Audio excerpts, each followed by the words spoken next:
Before this episode starts, I just wanted to showcase the work done by the Angry Piper, who worked on a custom miniature for Crimson Hound.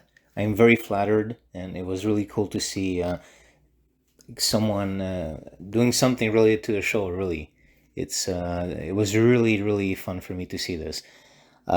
So in the comments of the video, I left a link to the blog post he did explaining how he worked on a custom miniature, his whole process from modifying the original Reaper miniature he had to painting it and such. And I also left a link to his Instagram account where you can see a lot of his work. It's really cool stuff. So Angry Piper, thank you very much, man.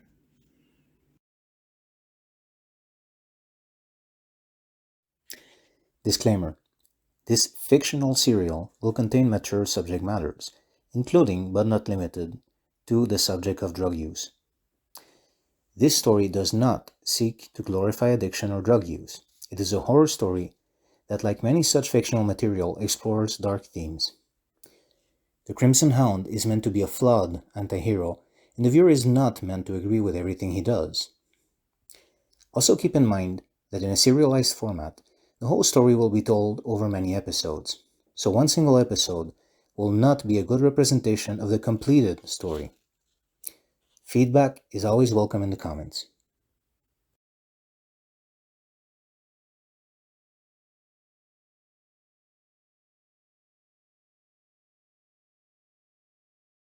What I'm going to do, so you were saying that there's no stairs at that window, but I can see there's other ones at other windows in the building.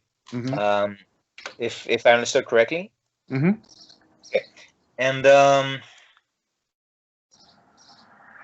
underneath that window, is there a bit lower, like there are like stairs passing by? They're not like necessarily at a safe range, but they're still underneath, so it's not directly the pavement. Yeah, if you fall it down eventually, you would eventually get to at least a safe level to drop from. Okay, so I already hear the Vigilary coming. I know this is filled with La Forza soldiers. I'm gonna, yeah, I have juice, so I can always risk it. I'm gonna actually use, so I have a few, I have the ability for, like, same as the thieves, climb sheer surfaces. Oh, okay. 87%, so I'm actually gonna use it. I'm gonna get out the window and just kind of like, I imagine it's like bricks or what is Yeah, it? yeah, it's mostly bricks and and well, also various like it's kind of a ramshackle mess, but it's mostly brick and bits of sheet metal and stuff like that. Well, that's amazing for me if it's ramshackle. That makes it. Oh yeah, it's feasible. definitely, even a normal person could probably, it would be dangerous, but they could probably climb it. All right. In real life, some guys climb like buildings, like modern buildings. They're like glass, and it's so I've seen scary. that. Yeah, it's crazy. Okay, so yeah, go ahead and make your roll for that then. Okay, so I have 87% for that. So same as a level 1 thief. I'm gonna. Yeah, 24. That's a good thing. Okay, so I have 24. Okay, so you're going just out of the window from Skunk's apartment and climbing down. Or were you're gonna? I'm gonna climb up because I imagine that the buildings are so close together. I can actually jump from roof and just get out from there. Yeah. Okay. While being mindful, and I mean, I'll pay attention to see if there's any like airborne vehicles passing by that might, the classic like spotlight, and don't want to get caught by one of those. But if they're all like at ground level, I'm gonna go up on the roof. Yeah. Okay, great. If on the other side it's the opposite, like they have like airborne, then I might go down. But if they have both, I'm not sure. Okay, so yeah, you make your way to the rooftop. Okay. And where are you going to go from there? As you're climbing up, there's a couple times where, as you're climbing up, like someone will kind of like literally like stick their head out of the window, like right next to you, and then like just pull it back in, like, oh, shutters down. Reminds me of that old Batman movie. Exactly. I was thinking the same thing. Right now. All right. So, all right. But anyway, you make your way to the roof of the slum scraper. It's actually quite a climb. It's a pretty tall building, but you're able, you can do it. You're savvy. So you get up there, Yeah. and where are you going to go from there? So it's really inconvenient for me that Skunk was killed, actually. Well, I was done interrogating him at that moment, but I'm a bit stumped because I mean, I guess I could start a whole investigation to find about. Okay, wait, so Mattergeist. Mattergeist is the one that sells the Geist, and she provides this for free. Forza does the Vex, so that means that so the Vex is but the Vex is the one that allows me to see ghosts, and okay. How do I deal with Forza then? Because that's my next step. It's the next logical step is to talk to them.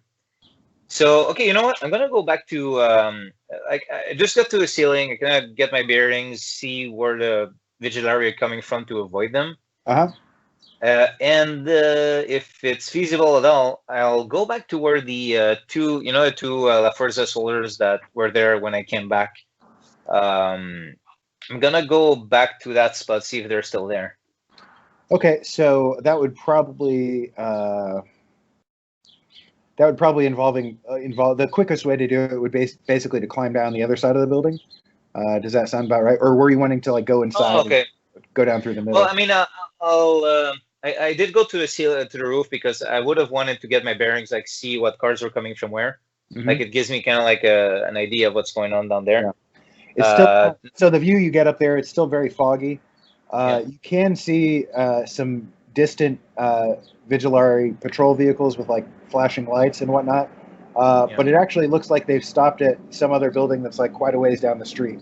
Now, you don't know if this is the same sirens that you're hearing before, but the sirens have stopped, and now it's just the lights that you're seeing. Okay. Well, in that case, since he does have a moment, since there's no Vigilary coming, he will have a moment to gather his thoughts a bit more on the roof. So I will do the same. Like I kind of try to roleplay the same way my character's state of mind is in. So if they were coming, I would have hurried to where the two were. But if I have some time to collect my thoughts, instead of going there, I'm going to take a moment to think about it. Okay, sure. Yeah. You get kind of a momentary relief as you realize that the sirens that you heard were not for you. Apparently, there's even worse crimes going on at the moment. Let's see. Okay, you know what? Since I'm on that roof and there's no one else with me, I'm gonna take some Vex. Okay. To see if I can see any ghosts and get a hint, or maybe the ghost of Jules C is still following me around. I have no idea. So I'm gonna take a dose. Okay, so you place the tab on your tongue. There's a few moments where nothing happens, and then slowly things start to get weird again, and you can start to see the weird kind of disintegration-looking effect coming off the buildings, and you kind of look around, and you're startled slightly as you see that Julesy is actually standing there, like right behind you. She's still got the hole in her chest, and she looks kind of like pleasantly surprised that you can see her again. Very well. So when Julesy... Yeah, go ahead. Yeah, so when Julesy sees me and seems relieved to see me, I am going to try something, because I didn't think of that last time. A lot was going on, but now I have a moment to kind of gather my thoughts. And since she's not a ghost, she would be supernatural. I have no idea if this is going to work, because it might still come across garbled no matter what. But maybe this is the way to communicate. So I'm going to speak to her in the language of shadows to see if she can actually speak it clearly to me as a ghost. Yeah, that's a good idea. Okay, so what happens is, well, what do you say first of all? Well, Julesy, can you understand what I'm saying right now? So here's how I'm imagining this. Because Julesy is a relatively new ghost, She can understand the language. She can't speak it that well. It comes across a little bit garbled. So, we're going to say like every third word or so is kind of garbled, and it sounds like backmasking. It's like reverse. So she says, "Rock, here are you." I know this is weird, but the first thing you have to do is accept you are no longer alive and no longer human. And the more you understand what you are now, the clearer you will sound to me. She's like, she says something that comes across garbled, just like, I know. Okay. Did you drug me that night? She looks sort of legitimately kind of a little bit confused or whatever, and she says, I think I did. No, I'm not sure. And she seems to. It's like it doesn't strike you that she's lying. It seems like she is legitimately confused. Yeah, I imagine dying and becoming a ghost will probably mess with her memories. Oh, she was also probably on drugs, I guess. She took from skunk, so that might also have messed with her brain. Okay. She says, no. Did you kill me? I don't think I did. I think I was set up and made to believe that I did. But for a moment I was afraid I might have, but I'm realizing if I had, I would have drank your blood. I wouldn't have shot you in the chest. She just kind of nods. She's like, I thank you. Don't thank me yet. Let's see what happened. She's like, you're gonna help me. Jolsey, this is actually the first time I deal with ghosts. I wouldn't know where to start, but maybe someone does. She continues talking a little bit more. She says, she's like, she says, the rider is coming. The rider is coming. I look around just to see if anyone is physically coming, or I don't know if she means something more direct or indirect. I don't know. All right, you look around and up here you don't see anything. And she just she vaguely gestures like just to the city beyond. Okay. Chasing me. Oh, damn. Do you mean chasing you as you are now? Yes. Help Okay. me. I'm gonna try. So this is gonna. I'm gonna kind of throw an NPC that's not yours at you, I guess. But sure. In Serial 2, the Hound dealt with a contact called Tessia, and she's this old lady, and she's into the occult a lot. She has an occult library, and I don't know that much about her. The only thing that happened in the last serial is that she hired me to go get some stuff from the what might have been the crypt of an old ruler of Blumengrad from like 1,000 years ago. Sure. And not to burden you too much with past continuity, that No, that's fine. But so what happened is the Hound actually never gave her the stuff afterwards. She didn't pay him for it. Oh. She just said, "I'll pay you if you bring back the stuff." So the sword was found there. It's actually perfect. Yeah, it works good. And because he wasn't sure, like he doesn't know Tessia that much, so he wasn't sure if he could trust her yet or what. But he didn't know what could happen with these objects he found. So he still has like in his apartment like a crown from the Ruby King was the name of that character. Mhm. Again, trying not to dump too much continuity on you. There was a talisman. So those things he never brought back. Okay. And she didn't pay him for anything, but she was just saying, if you find it, I'll pay for it. Mhm. And they never talked since then. So, however, she does have an occult library. So he's actually gonna try to call her with the visor. I don't know if she's gonna answer or not. And there's nothing much else. She's an old woman, and she seems to be a good person, but that's Okay. up to you at this point. So, All right. Great. All right. so her name is Tessia. So you contact her. There's the equivalent of like a phone ring or beep, and she picks up. We'll say that she's got like some kind of well, given that she's kind of into the occult and stuff, we'll say she has kind of like a digital, almost like a scrying stone or something that she uses for her. I mean, it's a digital device, but it's like in kind of in the style of almost like a crystal ball or something. Yeah. And so you can see kind of a distorted kind of etheric image of her come up.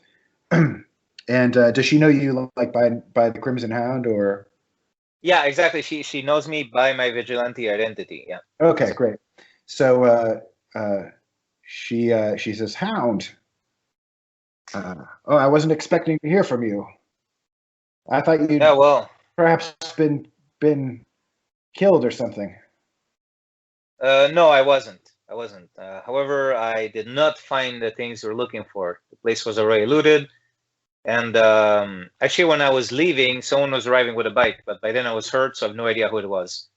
That said, we'll talk about that another time, if you don't mind, because I have an emergency here. I'm dealing with a ghost. I can see thanks to a drug called Vex, and she says that a rider is coming for her. Do you know anything about this kind of thing? She says, "I have spoken with spirits who have mentioned such a thing. Some kind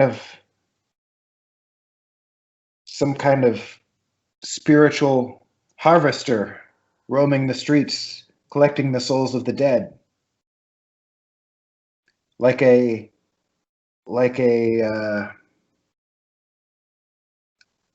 janitor of the afterlife." Do you know if it takes spirits to a good place, or what does it do with them? It is not for mortals to know, but the spirits that it pursues seem to fear it. The rider takes many forms.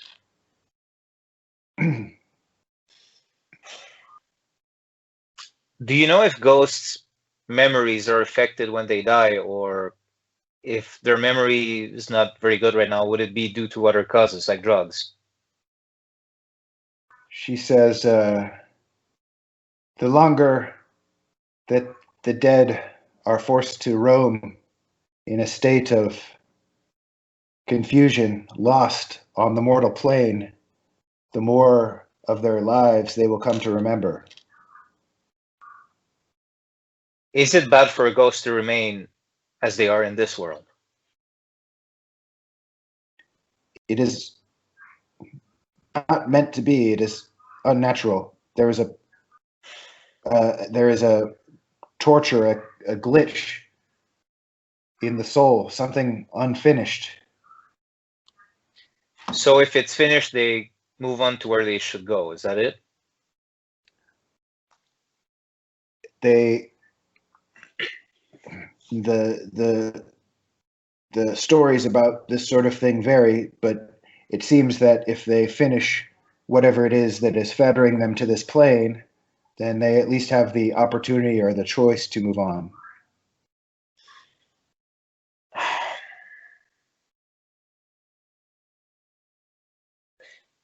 Thank you, Tessia. By the way, are you safe? Are you okay? As safe as one can be in a place such as this. Okay, very well. I'll get back to you soon. We'll clear up this whole thing, okay? All right, Hound. Good luck. Thank you. So I hang up. Okay. And that should be the last amount of continuity from another serial that I bring to you. Yeah, great. That works out great. Yeah, I try not to lean too much on it, but in this case, I just needed a bit of Sure. advice. Okay, let's see. So I'm gonna look at Josie and I'm gonna say, I'll talk to this writer. Just let me know when he approaches.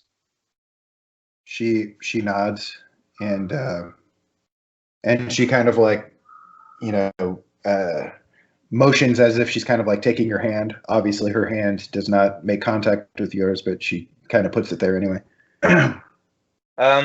Just not that there will be any kind of mechanical effect or practical purpose for this, but being half undead in a way, if I try to squeeze it a little bit, even though I can actually hold it, can she kind of feel it for reassurance, just to make it a bit poetic? Or Yeah, I like that. okay, being half undead, like being a bit in touch with death and undeath. Just a slight something. Yeah. Yeah. Like a ghost brushing you on the back of your neck or something like that. But exactly, but the living doing it to the undead. Exactly. So I'll hold her hand and or as much as we can, and with my right hand, I'm actually going to unleash the I'm going to draw the magic sword and hope it can actually affect the writer if need be. Although I'm going to try to talk to him first. Okay. All right. Well, she kind of looks around and she says, you know, we are safe for now. Very well. So I draw the sword. I sheath the sword in. Mm-hmm. Okay. Very well. Josie, other than Skunk, did you know any other drug providers? She you see her ponder for a moment, and then she's just like, no. Okay. How fast can you move? Now, if you were to ignore how fast you used to move, let's say you want to go to the other side of that roof, as quickly as you could if you had no physical body, can you try this? I just want to see if she can move like really fast, or like speed of thought, or if she's still limited by her notion of speed or something like that. Okay, well, she seems a little bit confused at the question, but you know, she gets the gist, and she kind of looks across the roof and kind of focuses for a second. You can see her kind of, she's like pondering. She's she's trying to work it out, and you see her just kind of slowly fade out and then fade in across the roof, like a somewhat slow teleport. Okay, but still faster than someone just like running to that corner, right? Yeah. Okay, very well. Okay, so I'm gonna walk to that corner just to make it more visually dramatic, edge of the building. And I'm gonna, okay, Josie, I have an idea. The soldiers down there, the thugs, with the orange bands on their arms, they're from La Forza. I think so.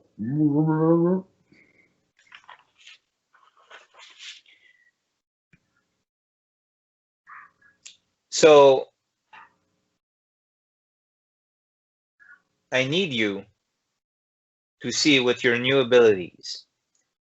Forget the limitations of your old physical body. Just move around as fast and wherever you can.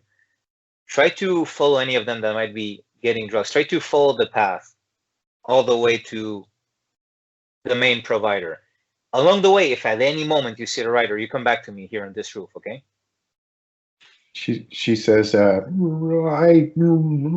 understand. I will help you.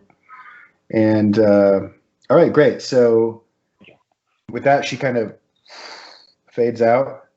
And all right, so you're basically wanting her to follow the La Fuerza guys. Yeah, and then to report back to you. Okay, so it would probably take some time. So, like, are you doing anything in the meantime? The only thing I'll be doing is I'll keep paying attention to my to how I see the world. If I see that it's starting to go back to normal, I don't know how long it lasts, but if it goes back to normal, I'll of course take another dose just to, you know, like it's not going to be very helpful if she comes back and I don't even see her or hear her. So I'll continue taking Vex if the effect goes away. Okay, so Because I don't know how long it lasts. Because last time I blacked out. So right. So is the basic idea that you're going to just kind of camp out here essentially until she comes back?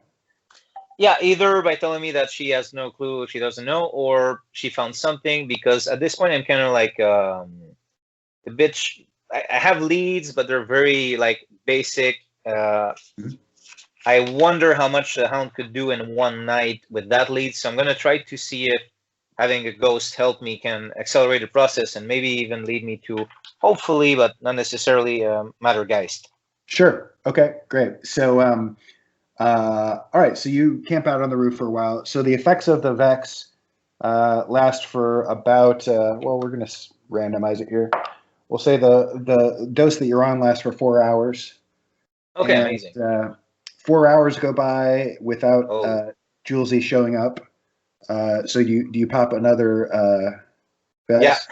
Okay. Yeah. So we're still during the night, right? Because I'm not sure what time it was when I woke up. Okay. Actually, yeah, it's gonna be. It's probably about 4 in the morning now, so it's not quite daylight. There's still a couple hours left of night. It's still very foggy. Okay. And so you sit there for another about an hour and a half, and you're starting to feel a sense of despair, like, oh, she must not be coming back. Like you're starting, perhaps worry, like maybe something happened or whatever. And then like you hear kind of like. Or you don't hear anything, but you see like suddenly out of the kind of fog that you're kind of gazing off into, it's like she just steps from the air onto the side of the building and just kind of like appears there. And she has this she's had a very, blank kind of like confused, dead expression on her face the whole time you've been interacting with her, but she has what almost looks like a hint of excitement in her face. And she says, I found what you are looking for. Who did you find? She says, underground, subterranean lair. That's where they're going. Very well. Okay. Now, since Serial 1, this is a side note, like in Serial 1, like the Hound had no sneaking abilities at all, because I had taken real quick a class that existed from an OSR game. For Serial 2 and onward, I created the Damper Vigilante class. So now the Hound has trained in stealth a bit. So now he's ready to do some stealthy stuff. So okay. He's gonna ask Jolsey to lead him to that place, and he's gonna try to be sneaky about it for once. Okay, great. So so go ahead and make your stealth roll there, and we'll see how that goes. Let's see. So I have because I'm using Old School Essentials as the default rule set. I know in Lamentations of Flame Princess, it's like stealth is one single thing. Oh yeah. In this one, Hide in Shadows and Move Silently are two different skills at different percentages.